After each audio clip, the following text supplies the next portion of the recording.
ఎందుకు అలా ఉరుతున్నావు? నీకు నీ గర్ల్ ఫ్రెండ్ హ్యాండ్ ఇచ్చిందా? నోరు మూసుకో.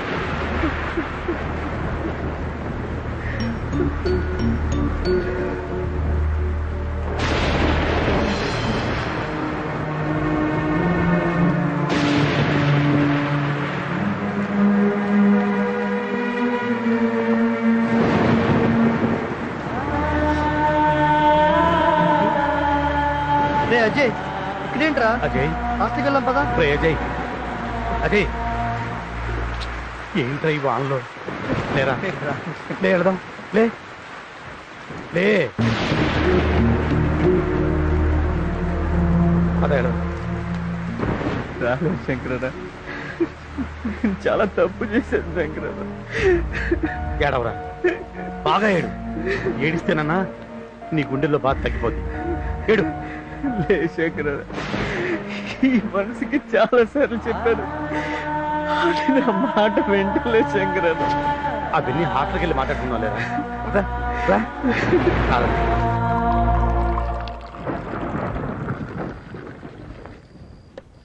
ప్రేమ అనేది బలవంతంగా ఇచ్చేది కాదు, తీసుకునేది కాదు. దానంతా అదే పుట్టాలరా. మీరు ఒక అమ్మాయిని చూస్తారు, దాన్ని వెంట పడతారు. అది కాదంటే లైఫ్ స్పాయిల్ చేసుకుంటారు. శంకరన్న వర్షంలో తడిచాడు, జ్వరం వస్తుందేమో, ఈ టాబ్లెట్ ఇయ్యన్నా. వేసుకో. ఇంత చిన్న టాబ్లెట్ ఆ బాధను తగ్గించలేదు శంకరన్న. ఆ అమ్మాయి ఇంకోటి ప్రేమిస్తుందని తెలిసి కూడా ఇంకా అమ్మాయి గురించి ఎందుకు ఆలోచిస్తున్నావు? మర్చిపో. ఆమె వేరే వాడిని ప్రేమిస్తున్న సంగతి నాకు తెలుసు శంకరన్న. ఆ అమ్మాయి ఫోన్లో ప్రేమిస్తున్న వ్యక్తి వేరెవరో కాదన్నా, నన్నే.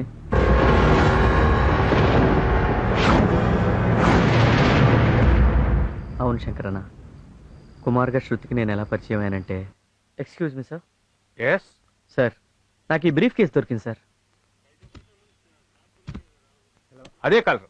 ఇది చాలా ఇంపార్టెంట్ అయిన బ్రీఫ్ కేసు. ఇందులో 50 లక్షలు ఉన్నాయి తెలుసా? సార్, అందులో ఎంత ఉంటే నాకెందుకండి, నాకు దొరికింది, నేను తీసుకొచ్చి ఇచ్చాను. ఎవరిదైతే వాళ్ళకి ఇచ్చేయండి. ఉంటాను సార్. హలో, ఏంటా స్పీడు?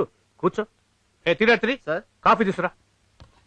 వీడేంటి లేనిపోయి తిరుక్కుంటానేమో. సార్, నేను అర్జెంట్ పని మీద హైదరాబాద్ వెళ్తున్నాను, బయలుదేరుతాను సార్. 1 మినిట్. నీ పేరు? కుమార్ సార్. నీ ఫోన్ నెంబర్? 9391033445. ఈడోదోళ్ళు నా పని అయిపోయింది. నేనే చేశాను కన్ఫర్మేషన్ కోసం. ఓ సార్, నాకు పని ఉందండి, నేను బయలుదేరుతాను. Okay, you can go. Thank you sir. ఇంత వాల్యుబుల్ బ్రీఫ్ కేసు ఎలా పోగొట్టుకున్నావమ్మా? సార్, అది ఆఫీస్ నుంచి వస్తుంటే ఫ్రెండ్ కోసం కాఫీ డేకి వెళ్ళాను, మిస్ అయ్యింది.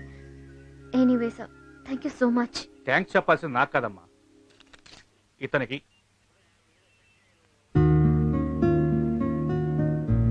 నువ్వు వెళ్ళి కూల్ డ్రింక్ చెప్పరా. సరే, ఏం డబ్బులు లేవా? వెళ్ళరా. ఇది ఎక్కడ కొత్త నంబరు? హలో హలో, కుమార్ గారా? అవునండి. మీకు ఎలా థ్యాంక్స్ చెప్పాలో తెలియటం లేదు. ఆ బ్రీఫ్ కేస్ కనుక దొరక్కపోతే మా డాడీ మాకు దక్కేవారు కాదు. Thank you so much. It's okay అండి. You are really great mister Kumar. అందరూ అదే అంటుంటారండి. You are such a nice person. ఉంటానండి.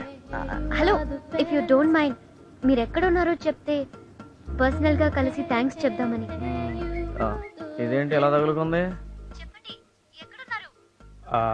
అంటే ఇప్పుడు వైజాగ్ ఎయిర్పోర్ట్ లో ఉన్నానండి. హైదరాబాద్ వెళ్తున్నా. ఓ, మీది హైదరాబాదా? హైదరాబాదేనండి. ఓ, can I come and meet you in Hyderabad? అంటే హైదరాబాద్ లో 2 months వరకు ఉంటలేదండి. 2 months టూరా? ఎంబీఏ అంటే టూరు, ప్రాజెక్ట్ వర్క్లు ఇలాంటివన్నీ ఉంటాయి కదండి. ఎనీవే, మీతో పరిచయం కావటం ఐఎమ్ వెరీ హ్యాపీ. ఇదిగో నా బుర్ర తింటుంది ఇది, నువ్వు మేనేజ్.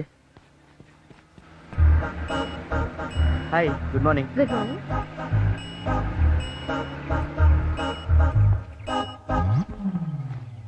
మీ వాయిస్ చాలా బాగుందండి. మీతో మాట్లాడుతుంటే అసలు టైం అయితే ఏంటి ఇంకా తింటుందా?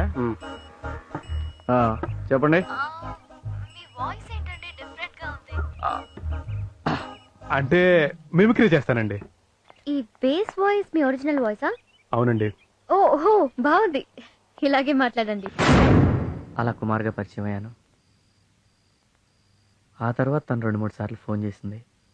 మాటల మధ్యలో తెలిసింది తనే శృతి అని. అజయ్ని కుమార్ని నేనే అన్న విషయం చెప్పి శృతిని సర్ప్రైజ్ చేద్దామని వెళ్ళాను.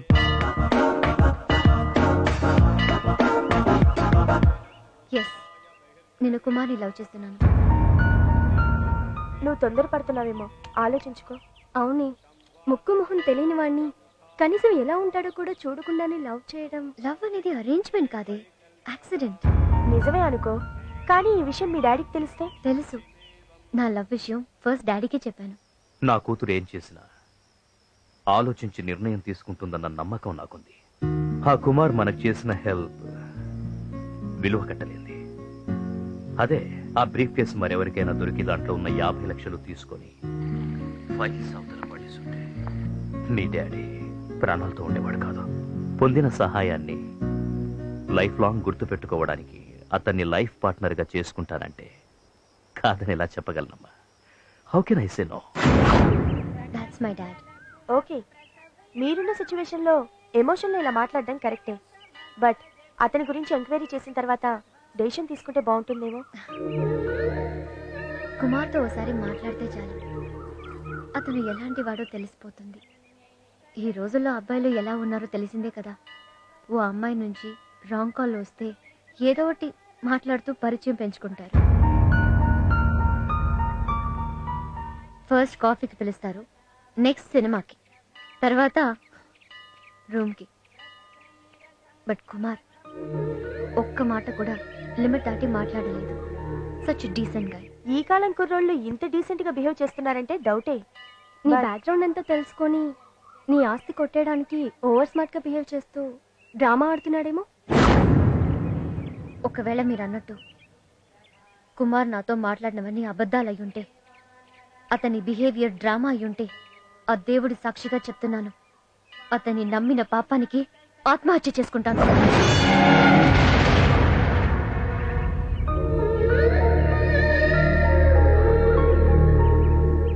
కుమార్ మీద అంత నమ్మకం పెట్టుకుంది శృతి.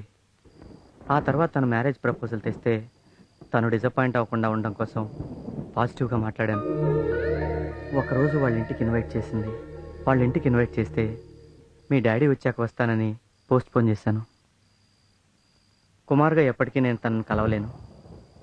కలిస్తే కుమార్ అజయ్ ఒక్కడే అని తనకు తెలిసిపోతుంది. నిజం తెలిసిన మరుక్షణం తన ప్రాణాలతో ఉండదు. నేను కావాలని ఇలా యాక్ట్ చేశాను అనుకుంటుంది.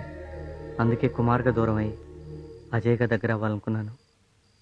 MBA ఎగ్జామ్స్ దగ్గరకు వస్తున్నాయని చెప్పి ప్రిపేర్ అవ్వాలని ఫోన్లో కుమార్గా మాట్లాడటం తగ్గించి అజయ్గా ఎక్కువసార్లు కలవడం మొదలుపెట్టాను.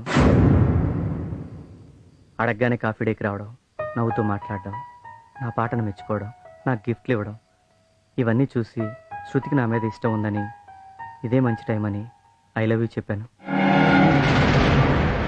అజయ్గా నువ్వు ఐ లవ్ యూ చెప్తే చీకొట్టింది, కుమార్గా నీకే ఐ లవ్ యూ చెప్పింది. అంటే కళ్ళెదురుగా ఉన్న నువ్వు అక్కర్లేదు, కానీ మాటలో వినబడే నీ ప్రేమ మాత్రం కావాలి. ఏం ప్రేమలరా మీవి. శంకరన్న, అలా అనకు. శృతి లేకపోతే నేను బతకలేనన్నా, చచ్చిపోతానన్నా. ఏంటి, చదువు వదిలేసి ప్రేమలో పడి ఇప్పటికే ఒక తప్పు చేశావు. ఇప్పుడు చచ్చి ఇంకో తప్పు చేయాలనుకుంటున్నావా? చచ్చి ఏం సాధిస్తావురా?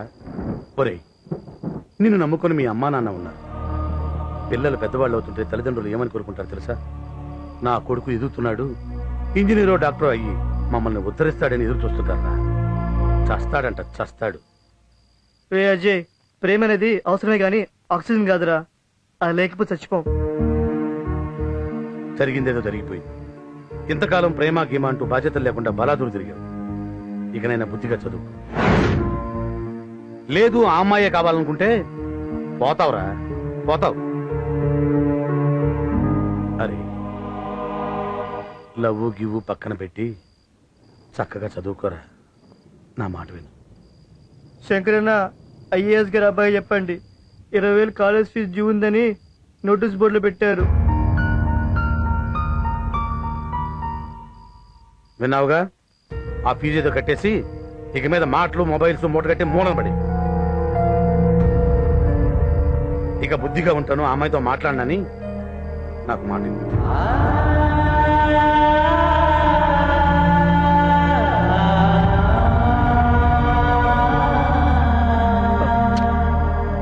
నాకు మాట ఇవ్వు.